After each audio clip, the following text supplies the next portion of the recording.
Hello everyone, welcome back my channel. अगर आपने इस स्टोरी के पहले के एपिसोड नहीं देखे हैं तो मैं आपको सजेस्ट करूंगी कि आप पहले उन्हें देख लीजिए, जिनका लिंक आपको आई बटन में मिल जाएगा। और अगर ये स्टोरी आपको पसंद आ रही है तो please subscribe my channel, bell button and like भी कर दीजिएगा एक। तो चलिए बिना देरी किए शुरू करते हैं अपनी स्टोरी का एक्सप्लेनेशन। हम देखते हैं कि विंग संग का चेहरा नहीं देख पाता, जिससे वो उसे नहीं पहचान पाता और वहां से चला जाता है। संग को मैसेज करता है कि वो उससे आके इक्विपमेंट रूप में मिले। संग विंग को साइड पे देखती है और उसे वहां पर धक्का देने की सोचती है, क्योंकि उसने उसका स्टूल हटा दिया था। लेकिन इसी चक्कर में उल्टा संग ही पूल में गिरने लगती है और विंग उसे बचा लेता है। और संग कहती है, प्लीज़ प्लीज़ प्लीज़ प्लीज़ मुझे बचा लो। लेकिन हमारे नॉटी विंग को एक शरारत सूझती है और वो अपनी एक एक एक फिंगर करके अपना हाथ वहाँ से हटा लेता है और संग पूल में गिर जाती है और उसका विंग निकल जाता है। और वो वहाँ से एक टॉवल पहनकर निकलती है और सोचती है कि विंग उसे पहचान नहीं पाएगा।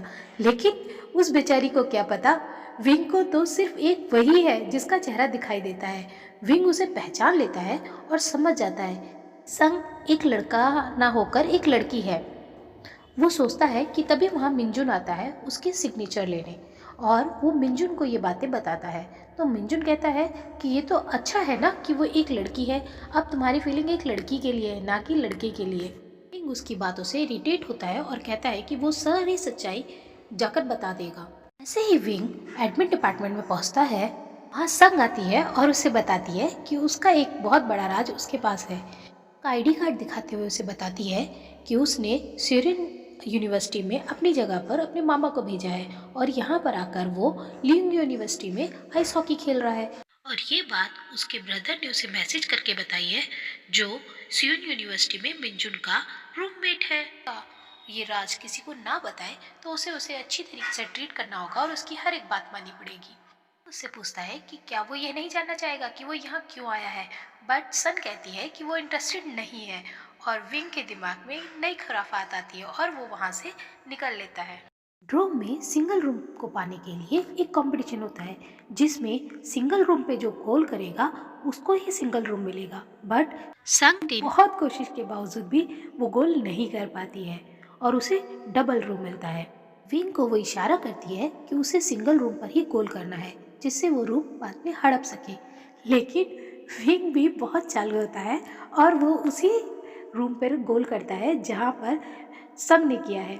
और जब संग उसे पूछती है कि तुमने ये क्या किया, तो विंग बहुत ही भोला और मासूम बन के कहता है, ओह मुझे तो लगा था कि तुमने कहा है कि जिस रूम पे मैंने गोल किया है तुम्हें उसी पे गोल करना है, और तुम मेरे साथ रूम शेयर करना चाहते हो, इसीलिए मैंने किया। संग उसे बहुत ही हेट लुक देती है और जियान को जाके सारी बातें बताती है।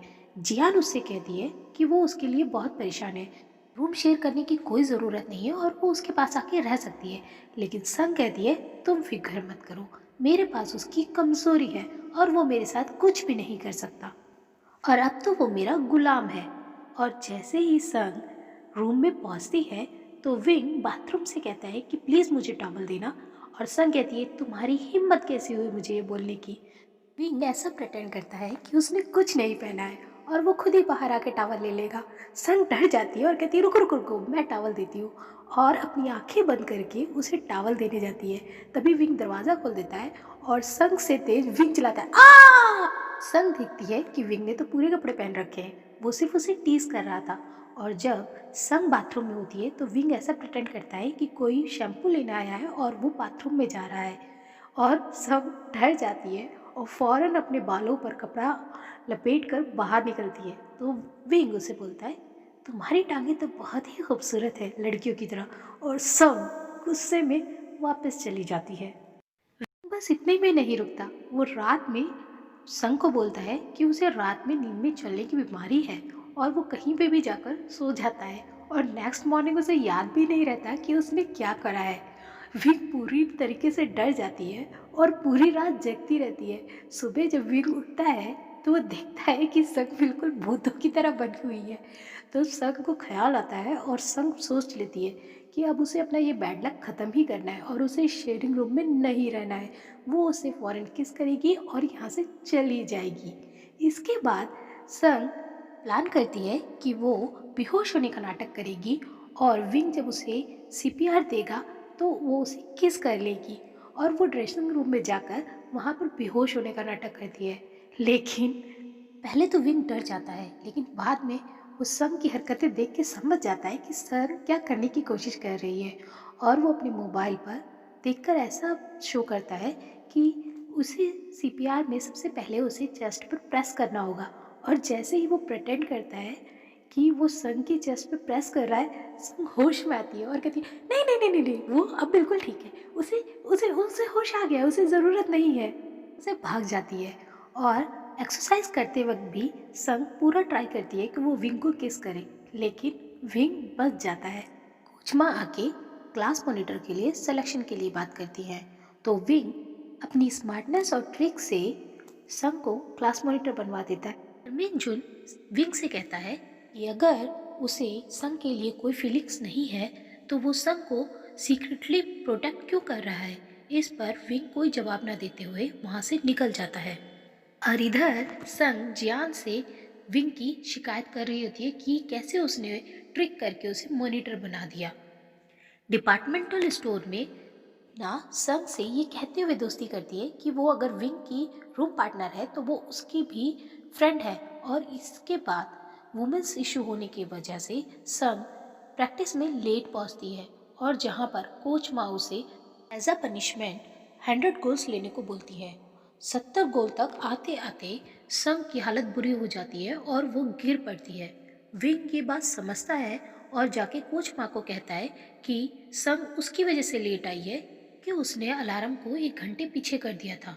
तो कोच माँ कहती है कि अब उन दोनों को मिलकर 300 गोल्स लेने होंगे, जिसपे विंग बाकी के सारे गोल्स खुद पर ही लेने का डिसाइड करता है। बट 150 गोल्स के बाद विंग की भी हालत खराब होने लगती है, लेकिन वो 300 गोल्स सारे अपने ऊपर लेता है और दोनों ही नीचे गिर जाते हैं। बट विंग संग को कंफर्ट दिलाने के लिए कहता है कि उसने उसे इसलिए प्रोटेक्ट किया है जिससे कि वो उसका राज ना खोल दे। हमें पता चलता है कि कोच माँ ने ये पनिशमेंट उन दोनों की स्ट्रेंथ को नोट करने के लिए ही दिया था। लेकिन संग की तबीयत इतनी खराब हो जाती है कि उसे हॉस्पिटल एडमिट कराना पड़ता है और जियान उसे कहती है कि उसकी कोच माँ और विंग दोनों ही बहुत दुष्ट और जालिम है और उसे उस यूनिवर्सिटी में रहने की कोई ज़रूरत नहीं है, वो वापस उसके साथ जा रही है। लेकिन संग उसे बोलती है कि नहीं, विंग बहुत ही अच्छा लड़का है और अगर आज उसने उसकी हेल्प ना की होती तो उसका बहुत ही बुरा हाल हुआ होता। और वो ये भी कहती है कि वो सिर्फ यूनिवर्सिटी में अपना लक बदलने की वजह से नहीं है, वो वहाँ पर इसलिए है क्योंकि ये उसकी माँ का सपना था और वो अपनी माँ को वहाँ की हर चीज़ में पाती है, जिसलिए वो वहाँ पर हर वक्त रहना चाहती है।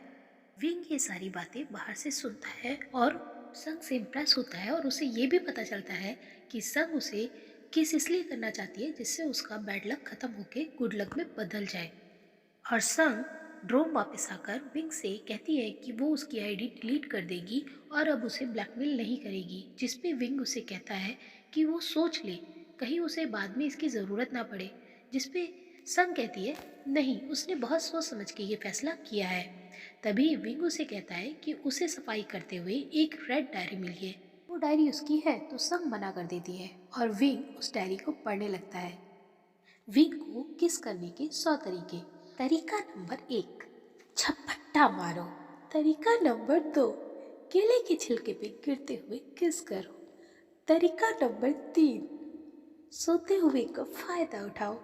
बट तभी संग के दिमाग में क्लिक करता है कि ये डायरी तो मेरे डफर ब्रदर की है जिसने मुझे दी थी। और वो उसे छीनने की कोशिश करती है और इसी छीना झपटी में दोनों एक क्लोजी सिचुएशन में बेड पर गिर पड़ते हैं और एपिसोड यहीं पर एंड। तो क्या संग विंग को किस कर पाएगी और विंग के दिमाग में अब क्या नई खुराफात आएगी, ये जानने के लिए मिलते हैं नेक्स्ट एपिसोड में। तब तक के लिए till then bye, take care.